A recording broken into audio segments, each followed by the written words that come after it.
A pergunta seguinte vai ser muito importante. Jesus, impostor ou Messias? Esta é uma pergunta muito importante porque este Jesus declara algumas coisas espantosas. Ele diz, por exemplo, eu sou o caminho, a verdade e a vida. Quantos vêm ao Pai? Ninguém vem ao Pai senão por mim. Isto é o que ele diz. E hoje, este Jesus está sendo marginalizado. E os críticos, sobretudo o que se chama de novo movimento da reforma, estão esmiuçando a Bíblia. Estão arrancando o coração do lado messiânico da Bíblia. Jesus, se nós quisermos ter uma unidade mundial de religiões, deve se tornar no mesmo nível que os demais. Não é isso? Ele não pode sobressair mais do que ninguém. Ele tem que ser rebaixado ao nível de todos os outros. Mas se este Jesus Cristo é o Messias de Deus e é Deus, bem, então chegamos a um impasse. Então vejamos o que a Bíblia diz, porque eu não quero influenciá-los. Jesus, impostor ou Messias? Jesus diz em João, capítulo 6, versículo 38, porque eu desci do céu. Ora, isto não é algo que todos podem dizer, não é certo? É incomum, eu não poderia dizer isso. Assim, ou é presunção ou é verdade. Um livro de Josh McDowell diz que as profecias messiânicas foram acidentalmente ou coincidentemente cumpridas por Jesus. Segundo as probabilidades científicas, as chances de qualquer ser humano, até o presente, cumprir uma seleção de pelo menos 8 dessas profecias, incluindo a crucifixão, é apenas de 10 elevado à potência 17. E só estamos considerando apenas 8 profecias. E se considerássemos 48 profecias? A hipótese seria então praticamente zero. 10 elevado à potência de 157. E se você se lembrar que o número de partículas existentes no universo é de apenas 10 elevado à potência 18, bem, então esse é o número de partículas existentes no universo. Bilhões e bilhões de partículas. Uau! E se considerarmos todas as 61 profecias? Porque existem ainda mais profecias e cada uma delas é cumprida por Jesus Cristo. Números 24, 17 diz, uma estrela procederá de Jacó. Ele, Jesus, seria precedido por um mensageiro. Apenas vou mencionar algumas profecias, eu não quero focar todas elas, quero falar para vocês de uma profecia específica esta noite. Então vamos brevemente repassar algumas dessas profecias antigas. Vós que clama no deserto, preparai o caminho do Senhor e endireitai a vereda do nosso Deus no deserto. Portanto, a Bíblia diz que Jesus seria precedido por um mensageiro, e naqueles dias apareceu João Batista pregando no deserto, dizendo, arrependei-vos porque é chegado o reino dos céus. Assim, ele estava pregando a mesma mensagem predita pelo profeta. João 8,36. Depois que o Filho vos libertar, sereis verdadeiramente livres. Esta é uma profecia muito importante. Portanto, de acordo com esta declaração, a liberdade vem através de Jesus Cristo e mais ninguém. Porque ele diz que ninguém vem ao Pai senão por mim. Os judeus responderam, somos descendência de Abraão e nunca servimos a ninguém. Como dizes tu, sereis livres? Ele estava falando da liberdade, não da escravidão, mas da liberdade do pecado. O meu reino não é deste mundo, João 18:36. Estas declarações são muito fortes. O nascimento miraculoso, eis que a Virgem conceberá e lhe dará o nome de Emanuel, Deus conosco. Não é qualquer pessoa, mas Deus conosco. Então, algumas pessoas podem dizer, ele não foi chamado Emanuel, ele foi chamado de Jesus. Vejam, os nomes antigos se referiam a algo. Eles tinham um significado. Não eram apenas nomes quaisquer. Portanto, Emanuel significa Deus conosco. E Yeshua, que é transliterado para o grego como Jesus, significa Jeová Salvador, Deus o Salvador. E Jesus afirmou ser Deus, portanto, ele não pode ser comparado com ninguém, em nenhum sistema religioso. Isto é, Isaías 7,14. O anjo disse, em teu ventre conceberás e darás à luz um filho, e por-lhe-ás o nome Jesus, o que é exatamente a mesma coisa que Emanuel, Jeová o Salvador. O nome está aqui. Em outras palavras, Deus conosco. Lucas 1, 28 a 31. Em seguida, o Antigo Testamento se refere a Belém. Belém, de ti sairá o que há de governar Israel. Miqueias 5, 2. E esta Belém, em particular, Belém Efrata, que significa o pão da vida desceria dos céus em Belém. Claro, sabemos que isso se cumpriu. Jesus nasceu em Belém da Judéia no tempo de Herodes, e ele recebeu o nome de Yehoshua, Jeová o Salvador.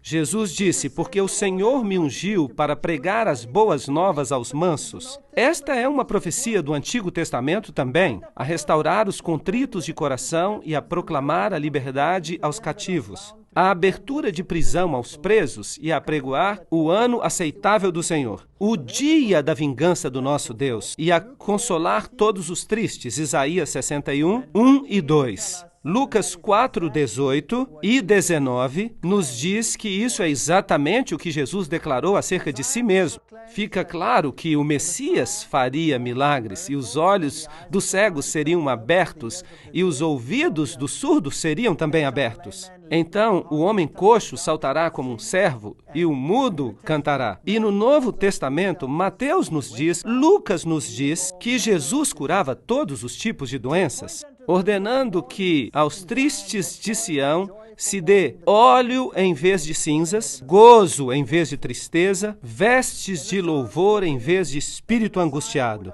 Nos Salmos, lemos que o Messias falaria em parábolas. Em parábolas abrirei a minha boca. Tudo isso disse Jesus com suas palavras. Mateus nos diz isso. A Bíblia prediz a entrada triunfal. Isso está em Zacarias 9:9. Eis que o teu rei virá a ti, justo e salvo, pobre e montado em um jumento. Todas essas coisas são predições do Antigo Testamento. Até o meu amigo íntimo, em quem eu tanto confiava, levantou contra mim o seu calcanhar. Isso se cumpriu e lemos em Mateus que Judas Iscariotes fez precisamente isso. E que tal este texto de Zacarias? E pesaram o meu salário 30 moedas de prata. Até o preço que foi pago por essa traição estava definido no Antigo Testamento. Tomei então as 30 moedas de prata e as deitei no tesouro de Jeová. E foi exatamente o que fizeram. Compraram o campo do oleiro com o dinheiro da traição. E ele havia dito, se me derem esse dinheiro, eu o entregarei. E ele então levou ao templo as moedas de prata e se retirou. E que fizeram eles? Compraram o campo do oleiro.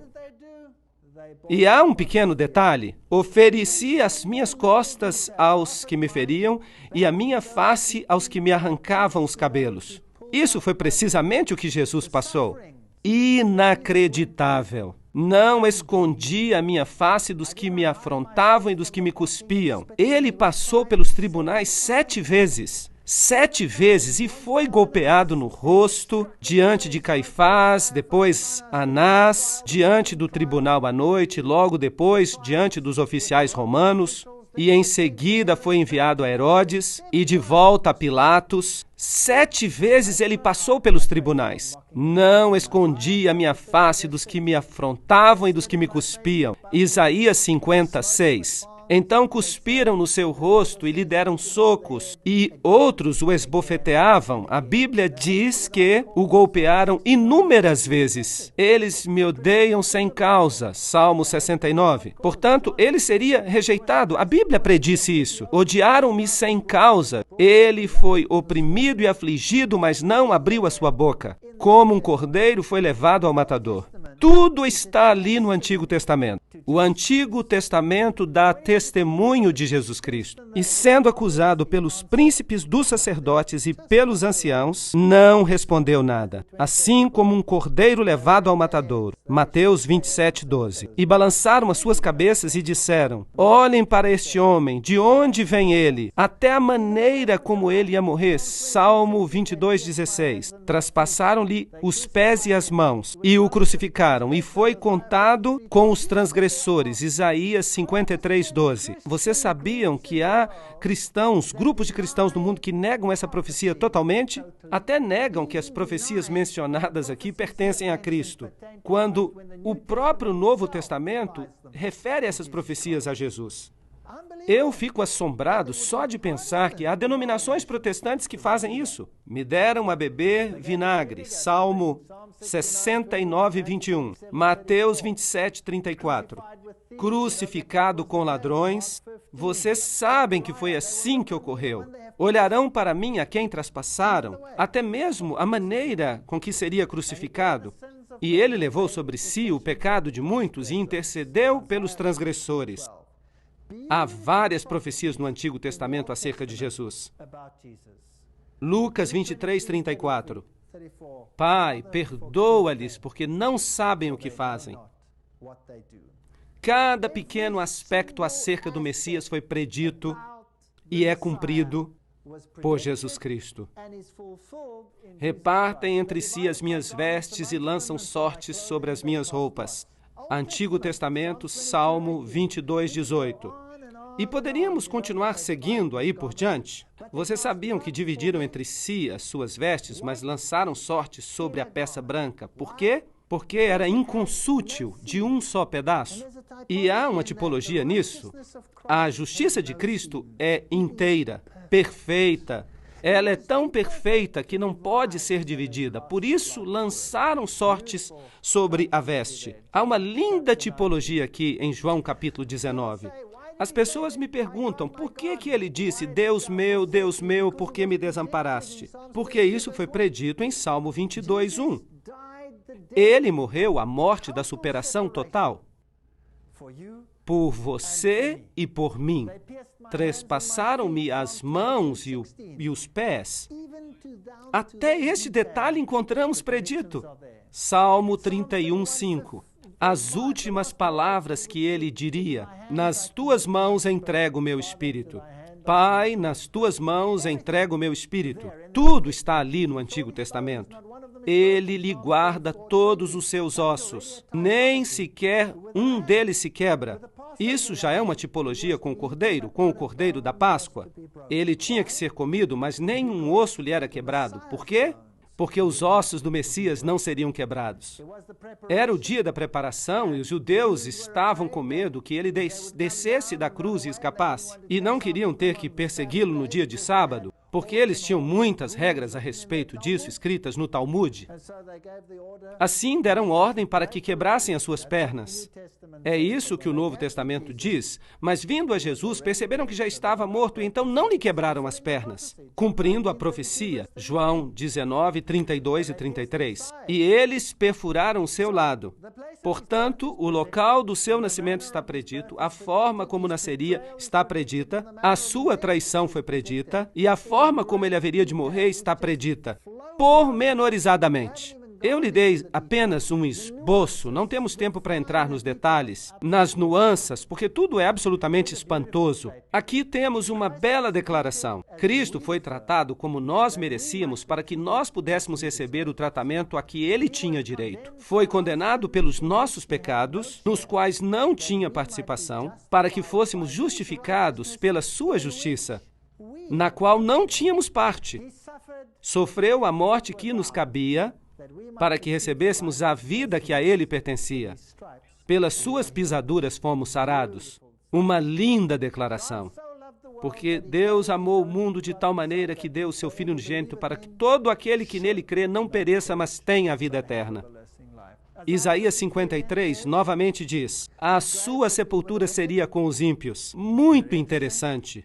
E esteve com o rico na sua morte. Ele morreu entre os ímpios, mas um homem rico lhe deu a sua sepultura. Mateus 27, 57 até 60. Confiram essas declarações. A forma da sua morte, a forma como foi sepultado, tudo está lá no Antigo Testamento. Alguns críticos dizem: esperem um momento. Quem sabe ele não foi apenas um personagem histórico e os escritores do Novo Testamento tenham escrito isso simplesmente para fazer crer que ele cumpriu as profecias. Agora, eu espero que vocês percebam que os escribas e os fariseus, eles nunca entenderam as profecias. Porque se eles tivessem entendido as profecias, eles teriam aceitado o Messias, certo? Então temos aqui a teoria de que esses fatos foram alterados. Dizem que os indivíduos envolvidos, como Pilatos, não foram figuras históricas. Pois bem, eu tenho uma notícia para esses críticos. Há uma inscrição que foi encontrada e ela está em exibição em um dos museus de Israel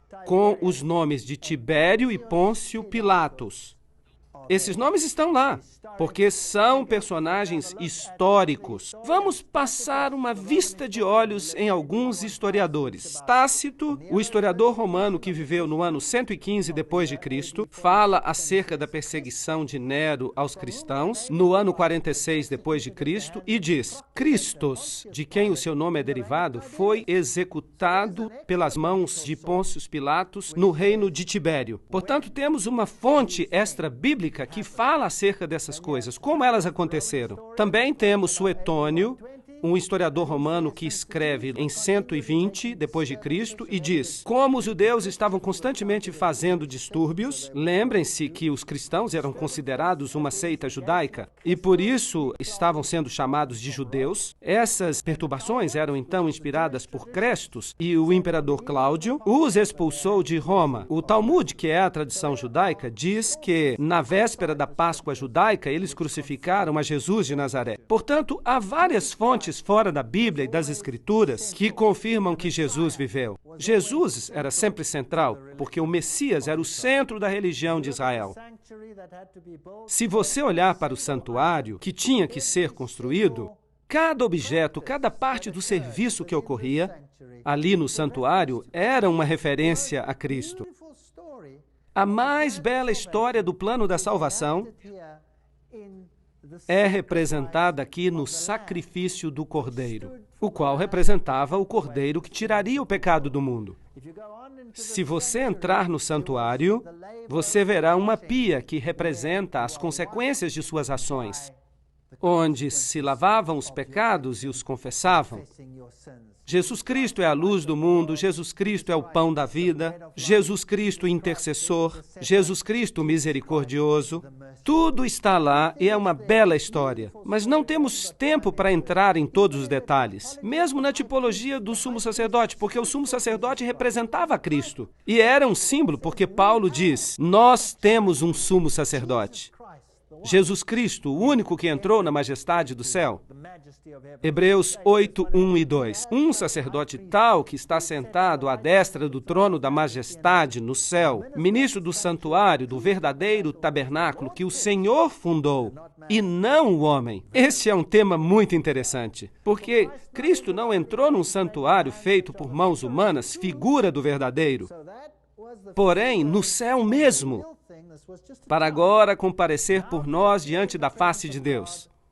Ele entrou no próprio céu. Hebreus 9, 24. Todo o Novo Testamento é uma tipologia das próprias ações de Jesus. Portanto, agora temos um problema. O mundo espera hoje que todos se reconheçam como estando no mesmo nível, sendo iguais. Mas a Bíblia diz que há somente um caminho para a salvação, e esse é por meio de Jesus Cristo. E que Jesus não era apenas mais um de muitos profetas deste mundo, mas era o Messias predito.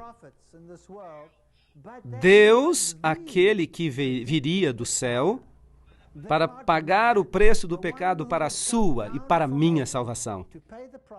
E temos que ter uma opinião definida sobre esse assunto.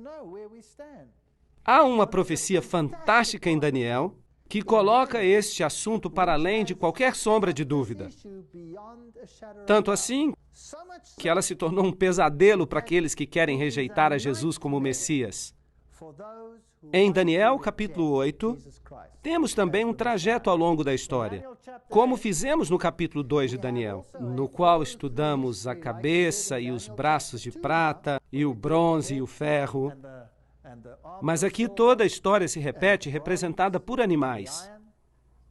E você tem aqui um carneiro específico com 2 chifres, um maior do que o outro, e a Bíblia nos diz quem é. Não temos que adivinhar. E é uma referência aos medos e persas. E depois de falar desses 2 chifres, nos diz que um bode apareceu com um chifre notável entre os olhos. E, novamente, não temos que adivinhar. E Daniel, capítulo 8, nos diz que o chifre proeminente do bode representa o primeiro rei da Grécia. E então, quem era esse rei? Alexandre o Grande. Não temos que adivinhar nada. A Bíblia nos diz precisamente o que cada símbolo representa. A Bíblia também diz que ele se aproximou do carneiro e atacou o carneiro e lhe quebrou os 2 chifres. A Medopérsia foi conquistada, portanto, o bode chega voando, colocando sobre o outro toda a sua força e lhe quebra os chifres. E Daniel 8:8 diz que o bode se engrandeceu sobremaneira, mas estando no apogeu do seu poder, aquele chifre lhe foi quebrado. Portanto, Alexandre o Grande também chegaria a seu fim. E no seu lugar, 4 notáveis chifres cresceriam para os ventos do céu. E nós sabemos que a Grécia acabou dividida em 4 regiões. É muito interessante. Havia 2 generais lutando pelo império, mas depois de todas essas batalhas, restaram então 4 regiões. E daí saiu um chifre que cresceu muito para o Oriente, para o Sul e para a Terra Formosa. E ele se engrandeceu a ponto de enfrentar o exército do céu. E ele lançou por terra alguns do exército de Deus, algumas estrelas, e os pisou. E ele se engrandeceu contra o grande príncipe do exército. E por isso foi tirado o sacrifício contínuo.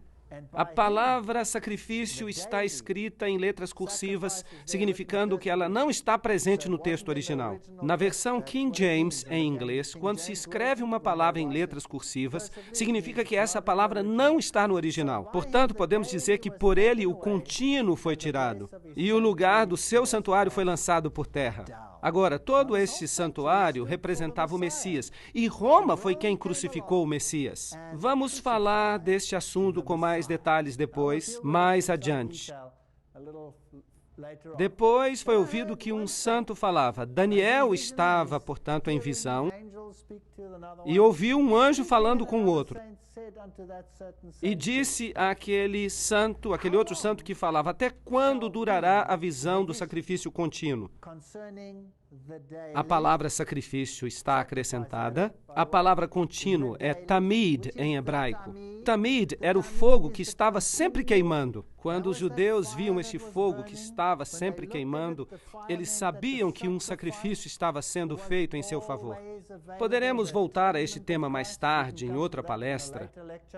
E da transgressão assoladora para que sejam entregues o santuário e o exército, a fim de serem pisados. E ele disse, e agora nós temos um tempo profético, até 2.300 tardes e manhãs, e o santuário será purificado. Daniel 8, 13 e 14. Temos um tempo profético. Agora, não vamos lidar com esta profecia hoje. Estes 2.300 dias proféticos nós vamos explicar em uma outra palestra, em detalhe. Por isso eu não quero falar sobre isso agora em detalhes, mas precisamos ver que Daniel está se referindo aqui a um tempo profético definido. E eu quero ver apenas uma parte desse tempo profético, Daniel 8, 23 a 26. No fim do seu reinado, quando acabarem os prevaricadores, se levantará um rei feroz de semblante e será entendido em questões obscuras e se levantará contra o príncipe dos príncipes, mas sem mãos será quebrado. Ali, novamente, temos uma frase, sem mão. É incrível a profecia. Nós vamos explicar essa frase mais à frente e nós veremos quem vai estar no comando quando Jesus voltar. A visão da tarde e manhã é verdadeira, tu, porém, sela a visão, porque se refere a dias muito distantes. Isto é, se refere ao futuro. E ele disse, até 2.300 tardes e manhãs e o santuário será purificado. Aqui está uma visão que foi dada a Daniel e ele não a entende. Ele não entende nada, mas dizem a ele, não se preocupe, você não precisa entender isso agora, isso será revelado num futuro distante. E nós também não vamos tratar deste assunto nesta conferência, vamos tratar sobre isso mais tarde em outra palestra. E ele então está pensando sobre esta visão, ele não entende, ele está ali em pé, Daniel 8:17, e ele veio até onde eu estava e vendo, eu me amedrontei e caí com o rosto em terra. Daniel está em visão e ele tem uma perspectiva desse ser celestial e ele cai sobre o próprio rosto. Entende, filho do homem, porque esta visão será para o tempo do fim. Portanto, a visão diz respeito ao futuro, diz respeito ao tempo do fim. E há vários aspectos que preocupam a Daniel. E em seguida, em Daniel capítulo 9, do versículo 20 em diante, temos a explicação para uma parte da visão. Portanto, estando eu ainda falando na oração, o anjo veio voando rapidamente e falou comigo, dizendo, Daniel, e este é o anjo Gabriel, agora saí para dar-te sabedoria e entendimento. Agora o anjo vai explicar alguma coisa. Assim, nós queremos saber do que se trata. Ouçamos, 70 semanas estão determinadas sobre o teu povo e sobre a tua santa cidade. Quantos dias há na semana? 7. Então, 70 semanas seriam 70 vezes 7. Com esta multiplicação, chegaremos aos dias. Portanto, 70 semanas estão determinadas. E esse povo, eles são os judeus. E a tua santa cidade? Que cidade é essa? Jerusalém. Para cessar a transgressão e para dar fim aos pecados e para expiar a iniquidade e trazer a justiça eterna e selar a visão e a profecia para ungir o Santíssimo. Daniel 9:24. Uma visão tremenda, uma profecia tremenda. Portanto, as 70 semanas estão determinadas, literalmente se diz cortadas, para, neste período de tempo indicado, todas essas coisas se cumprirem. Fim dos pecados, reconciliação pelas iniquidades, trazer a justiça eterna. Agora, quem é que faz isso tudo? Quem traz a justiça eterna? Quem pode trazer o fim do pecado? Somente Jesus.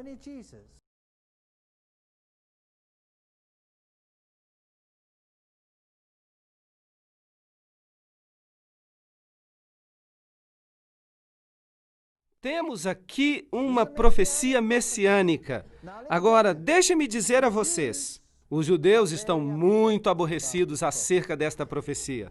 Escutem isto. Eu vou ler para vocês uma maldição rabínica e vocês poderão encontrá-la na lei talmúdica, página 978, seção 2, linha 28. Permitam-me ler. Os ossos das mãos e os ossos dos dedos se caiam e se decomponham, àquele que se volte às páginas do livro de Daniel para saber o tempo de Daniel 9, 24 a 27.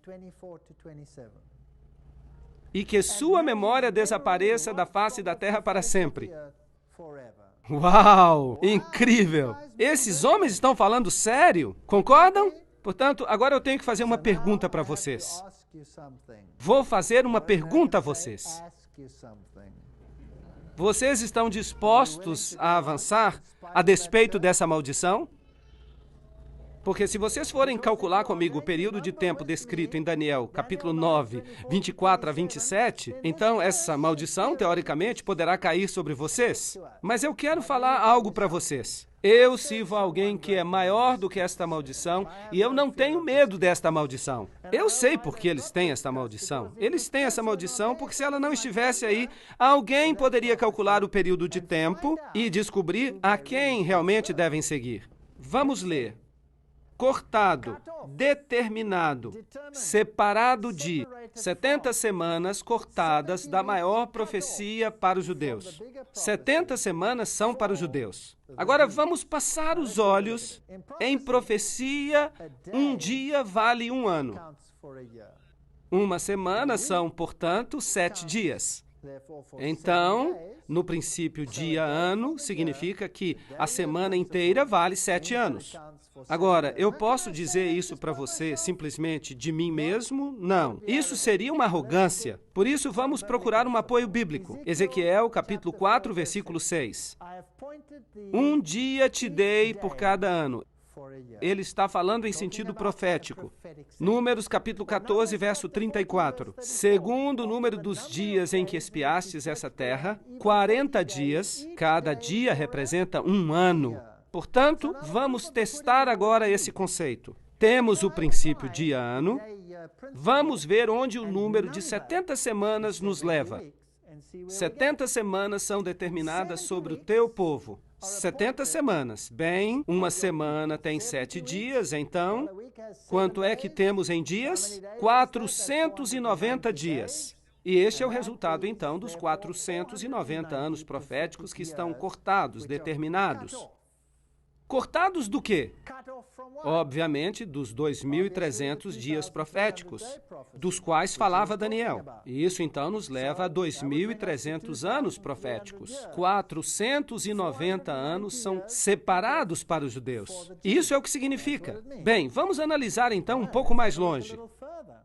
Bem, então, o santuário seria purificado no final desse período. Bem, mas agora eu vou tratar apenas desta parte da profecia, apenas das 70 semanas, para descobrirmos de que falava. Então precisamos saber quando começa esta profecia, certo? Assim, quando começam esses 2.300 anos? Então, a partir de que período começamos a contar estas semanas? O código rabínico diz que nós não estamos autorizados a estudar isso, mas Daniel 9:24 nos dá a resposta. Há uma maldição sobre este versículo. Interessante que os rabis decidiram amaldiçoar uma parte de Daniel. Isso não nos confunde um pouco? Eu me confundiria. 70 semanas estão determinadas sobre o teu povo. Sabe e entende. Desde a saída da ordem para restaurar e edificar Jerusalém, até o quê? Até o Messias. Então, desde a saída do decreto para restaurar e reconstruir Jerusalém, lembre-se que Daniel está no cativeiro. Jerusalém está destruída, ela está desolada por 70 semanas. E começamos a contar quando? A partir do momento em que o decreto sai. Desde que sai o decreto, a ordem para edificar e restaurar Jerusalém, até o príncipe, o Messias, haverá 70 semanas e as ruas e os muros se edificarão, mas em tempos angustiosos. Daniel 9:25. Incrível! Daniel acaba de receber uma profecia messiânica que diz precisamente quando é que o Messias viria. Você sabia que isso está na Bíblia? Sabiam disso? Ora, vamos analisar estes versículos. 7 semanas, 49 dias, 49 anos. 62 semanas, 434 dias e 434 anos. Onde nos leva isto? O decreto para reconstruir e restaurar Jerusalém, e então se passariam 7 semanas e o templo seria restaurado. E então o Messias, o príncipe, viria. E então, do que necessitamos? Precisamos de uma data para começar. Podemos identificá-la neste período de tempo, certo? Precisamos de uma data para o começo. Artaxerxes, o rei da Pérsia, emitiu um decreto no ano 457 a.C. Este decreto dava total liberdade política aos judeus. Houve o decreto de Ciro anteriormente, que dizia respeito apenas ao templo. Mas este decreto de Artaxerxes, em 457 a.C., faz referência ao reestabelecimento de Jerusalém. Aí está. Portanto, temos uma data de início. Então, 457 mais 483, que são os 49 somados a 434, isso nos remete ao ano 27 depois de Cristo. Agora, o que aconteceu, então, no ano 27 depois de Cristo? 69 semanas, 483, um dia por um ano, você se lembra? Então, vejamos este decreto. Esdras 7, 12, 13. Artaxerxes, rei dos reis, ao sacerdote Esdras, escriba da lei do Deus dos céus, por mim se decreta que, no meu reino, todo aquele que pertence ao povo de Israel, que quiser ir contigo a Jerusalém, vá. E este era o decreto. Por mim, Artaxerxes, rei dos persas, se decreta que todos os oleiros que estão além do rio, tudo aquilo que pedir o sacerdote Esdras, escriba da lei do Deus dos céus, prontamente se faça. E, além disso, uma inscrição arqueológica foi encontrada que confirma a data de 457 a.C., que está escrita em pedra. 457, 490 anos, o final da profecia são 2.300 anos. Sabe e entende que desde a saída da ordem para edificar Jerusalém até o Messias, o príncipe, haverá 7 semanas e 62 semanas. Agora, 7 acrescidos de 62, quanto é que é? 69 semanas. Total das profecias se refere, portanto, a quantas semanas? 70. Portanto, há uma semana a mais. Mas a profecia diz que o Messias, que significa ungido, viria após as 69 semanas. E isso tinha que ocorrer em que ano? Vocês estão se lembrando? 27 depois de Cristo. Portanto, o decreto saiu em 457, 69 mais 7, 82 dias e a recuperação total, esta parte em particular até o Messias, e, portanto, 27 depois de Cristo, até o Messias. Agora, quantos anos tinha Jesus quando ele começou o seu ministério messiânico? Ele tinha 30 anos. Então, por que 27 depois de Cristo? Então, temos um problema, porque 30 e 27 não são compatíveis. Agora, você pode ir a uma enciclopédia, mesmo uma enciclopédia infantil, e você vai perceber que o início da nossa era foi deslocado. Que, de fato, o começo da nossa era aconteceu uns 4 anos antes de Cristo. Porque, como não se conta o ano zero, o que Cristo tinha realmente eram 30 anos no ano 27, por causa destes cálculos. A palavra Messias significa ungido, e Jesus foi ungido, isso aconteceu no mesmo momento do seu batismo. Agora, no ano 15 do Império de Tibério César, esta é uma citação das Escrituras, aconteceu que, enquanto as pessoas se batizavam, e se batizava também Jesus, aconteceu que o céu abriu. Lucas 3, 1 e 21. Agora, este ano de Tibério era o ano 27 depois de Cristo. Mas quantos Messias pode haver? Apenas um. Apenas um cumpre todos os pormenores da profecia. O ano 15 de Tibério César era o ano 27 depois de Cristo. E Jesus foi ungido com o Espírito Santo precisamente no momento certo da profecia. Agora você pode imaginar por que o Talmud rabínico diz: maldito seja aquele que calcula 7 semanas, porque o judaísmo teria chegado ao seu fim. Se eles aceitassem o que Daniel disse, o judaísmo teria chegado ao fim. E o Espírito Santo desceu sobre ele em forma corpórea, como uma pomba, e ouviu-se uma voz do céu que dizia: Tu és o meu filho amado, em ti eu me comprazo. Agora, ouçam o que diz Marcos, capítulo 1, versículo 15. Jesus foi ungido e o ano era 27 depois de Cristo, e dizendo: o tempo está cumprido e o reino de Deus está próximo. Arrependei-vos e crede no Evangelho. Marcos 1, versículo 15. Que tempo está cumprido? Que tempo é que foi aqui cumprido? João 1:29. Eis o Cordeiro de Deus que tira o pecado do mundo. O ungido, o Messias, havia chegado. Deus ungiu a Jesus de Nazaré com o Espírito Santo e com poder. Atos 10:38. E teve lugar isso no seu batismo. Portanto, o Messias viria e tomaria os pecados do mundo sobre ele. E isso foi predito precisamente na Bíblia. E a data também. Gálatas 4:4. Mas vindo o cumprimento do tempo, Deus enviou o seu Filho. Cumprimento de que tempo? Havia uma profecia que tinha que ser cumprida. E só Jesus a cumpre. Mais ninguém. Eu vou deixar isso bem claro para que ninguém tenha dúvida. Ninguém. Nem Krishna, nem Buda, nem Maomé, ninguém. Mas apenas Jesus cumpriu. Ninguém mais. Portanto, apenas existe um Messias bíblico. E ninguém vem ao Pai senão por ele.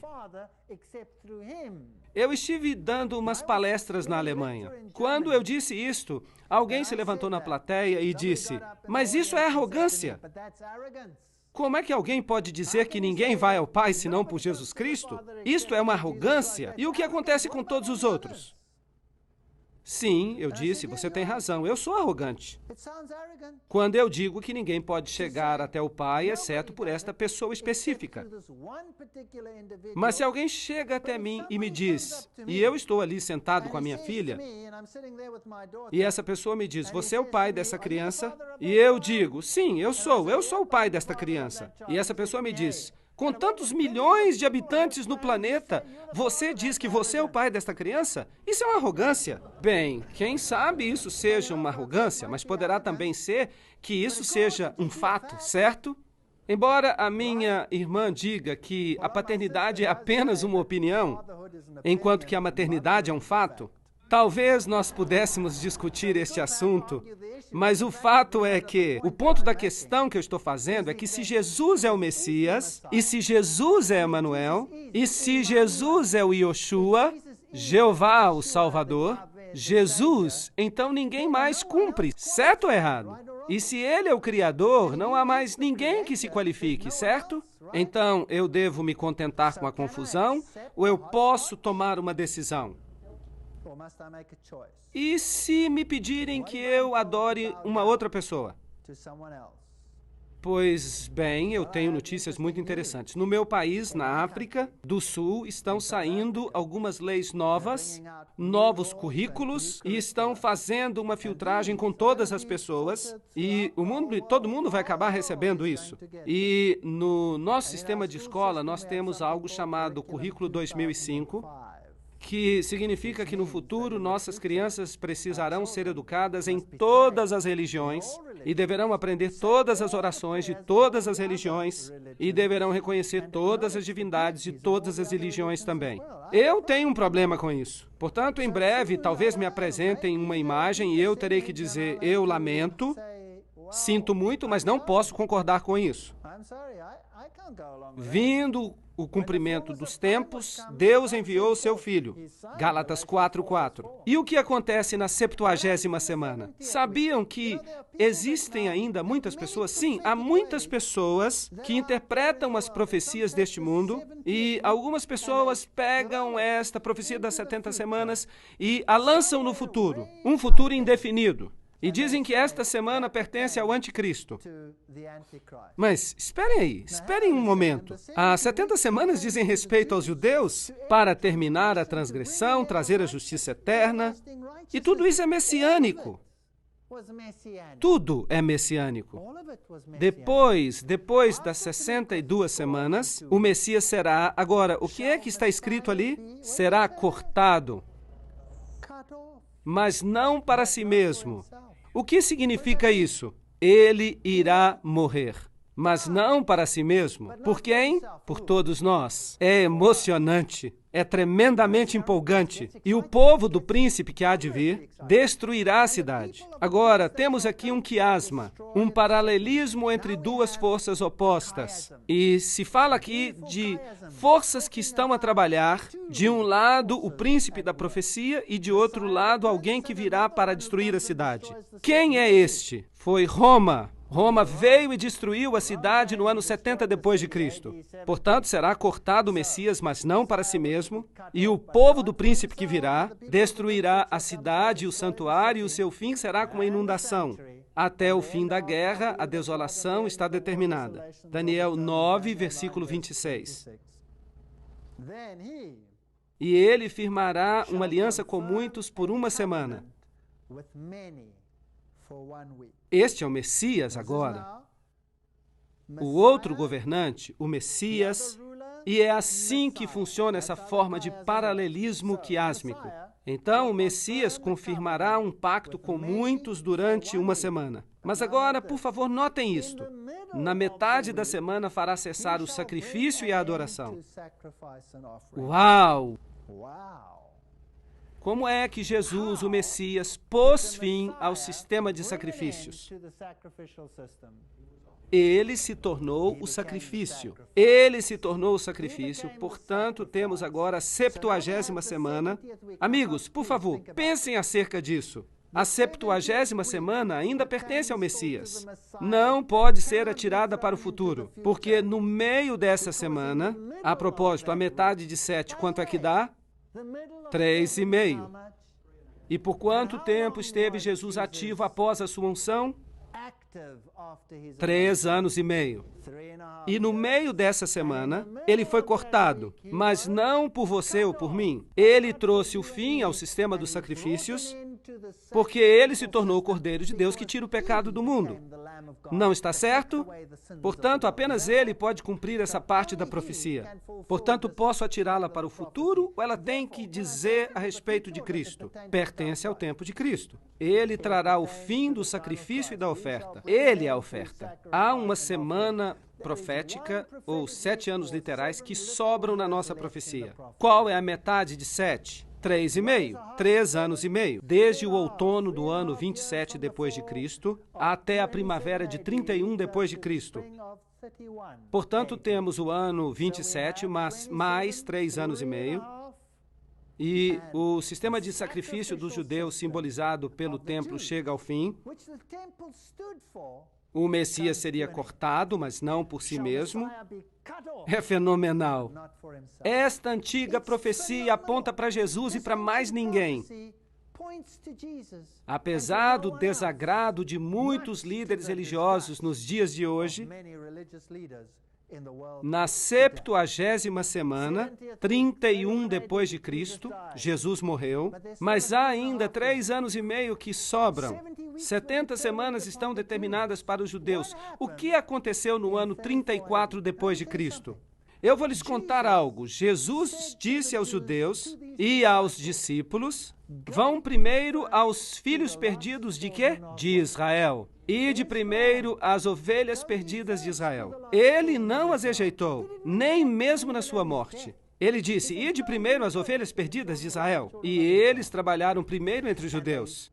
Mas aconteceu em 34 depois de Cristo algo.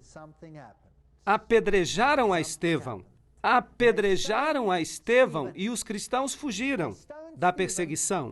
Quem foi enviado atrás deles? Lembram-se? Paulo.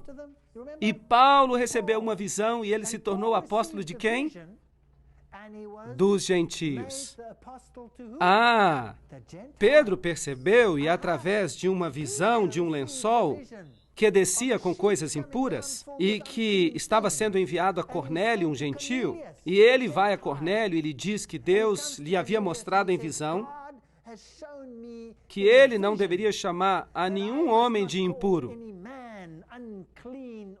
Sabem o que ele diz? É ilegal para um judeu associar-se com um gentio, mas Deus me mostrou em visão que eu posso me aproximar de você. Portanto, no ano 34 depois de Cristo, Estevão é apedrejado. A missão de que o evangelho deveria ser levado através dos judeus, pelos judeus, chega ao fim, e os gentios agora prosseguem com a mensagem.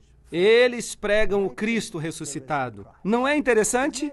E qualquer judeu que queira ser exortado a viver pode ser recrutado, enxertado, mas tem que reconhecer que Jesus Cristo é o seu Salvador pessoal. E, portanto, precisa tornar-se cristão. E se você está em Cristo, então você é parte da semente de Abraão. É assim que funciona. Cristo foi crucificado exatamente na hora certa, de acordo com a profecia, exatamente no momento em que a profecia disse que aconteceria. E no meio da semana, foi crucificado, mas ainda a misericórdia perdurou até que eles a rejeitaram totalmente. Não só rejeitaram a Cristo, mas também os seus seguidores. De acordo com a profecia de Daniel, o pacto de Deus com os judeus terminaria no ano 34 depois de Cristo. E daqui por diante teriam que ser enxertados à videira. Eles pregaram e foram rejeitados. Aqui na porta das ovelhas é por onde o trouxeram, onde o crucificaram. Queriam que ele viesse como rei dos reis e que destruísse os romanos, mas ele destruiu os seus pecados. De qualquer forma, eu ensinei a andar a Efraim, tomando-o nos braços, mas não entenderam que eu os curava. Oséias capítulo 11, verso 3. Atei-os com cordas humanas com laços de amor, e lhes dei mantimento. Como te deixaria, ó Efraim? Como te entregaria, ó Israel? Jerusalém, Jerusalém, quantas vezes eu quis ajuntar-te como a galinha o faz aos pintinhos, debaixo das asas, e não quisestes. Eis que a vossa casa vos será deixada deserta. E o tempo em que eles seriam os portadores da mensagem do Evangelho chegaria ao fim. E quando ia chegando, viu a cidade e chorou sobre ela, dizendo: Ah, se tu conhecesses também, ao menos neste teu dia, que a tua paz pertence, mas agora isso está encoberto aos teus olhos. Por quê? Por causa da dureza dos vossos corações. Porque virão dias sobre ti em que os teus inimigos te cercarão com trincheiras, e te sitiarão, e te estreitarão de todos os lados, e te derrubarão a ti e aos teus filhos, que dentro de ti estiverem, e não deixarão pedra sobre pedra. Lucas 19. Foi cumprido? Sim, que a sua casa seria deixada deserta, desolada. Portanto, o evangelho passou a ser levado agora pelos gentios. A propósito, o que significa deserto? Significa que sobra algo ou que já não há vida? Nada, absolutamente nada. No meio da semana, Cristo faria cessar o sacrifício. Esses versos dizem que o Messias morreria sendo crucificado no 14º dia do primeiro mês judaico, no ano 31 depois de Cristo. E cada detalhe foi cumprido por Jesus Cristo. Agora, notem isso. A Bíblia diz em Marcos 15:38 que o véu do templo se rasgou em dois, de alto a baixo, não de baixo até o topo. A partir do alto até embaixo. Quem o rasgou? Deus o rasgou. Agora, quando Deus rasgou o véu, o caminho do santo para o santíssimo foi aberto. Agora, isso significava que qualquer judeu podia ver o lugar santíssimo e viver. Uau! Por quê? Porque o sistema de sacrifício tinha chegado ao fim. Pensem nisto.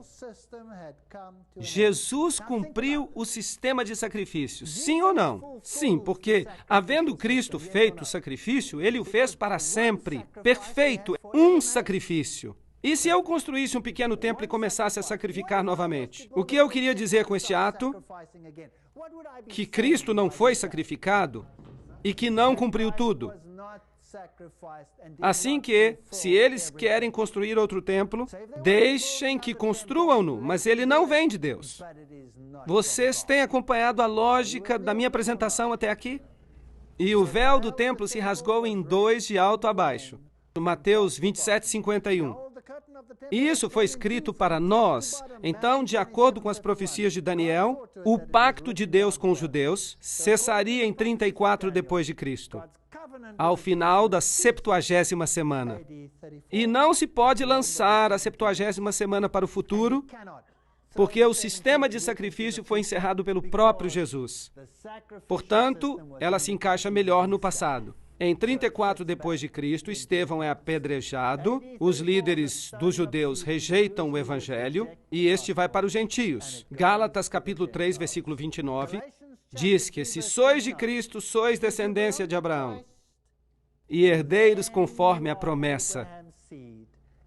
Tanto, por outras palavras, todos os que aceitam a Jesus Cristo se tornam parte da semente de Abraão. Sim ou não?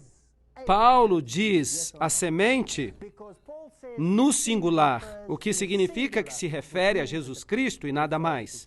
Porque em Jesus Cristo nem a circuncisão nem a incircuncisão tem virtude alguma, mas sim o ser uma nova criatura, e em todos aqueles que andarem conforme esta regra, paz seja sobre eles. E quem são estes? Os que aceitam a Cristo, são eles. Então, eu amo os judeus, eu tenho muitos amigos judeus.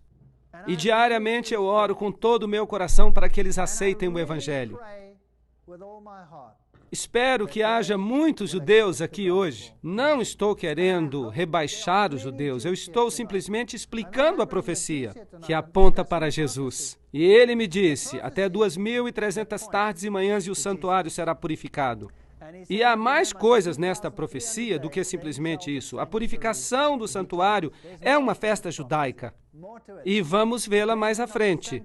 É uma festa que se refere ao dia de juízo nos tempos do fim. Segundo a profecia, o fim do mundo, a profecia diz 2.300 anos mais tarde, e logo virá então a eternidade. Todos sabemos que esta terra foi julgada uma vez e destruída por um dilúvio. E todas as pessoas que não estavam na arca morreram afogadas. E da mesma forma, examinais as Escrituras, porque julgais ter nelas a vida eterna. E são elas que de mim testificam. João 5, versículo 39. Em Jesus temos vida. Em Jesus somos salvos. Em Jesus podemos entrar no reino. Em Jesus e mais ninguém. E se compreendermos esta profecia, então não poderemos ser enganados pelas coisas que vão acontecer no mundo. E quero alertar as pessoas deste país, as pessoas de todos os países do mundo, que esta confrontação decisiva vai ocorrer em breve. Mas se nós estivermos com o Senhor, ninguém se perderá. Obrigado pela atenção.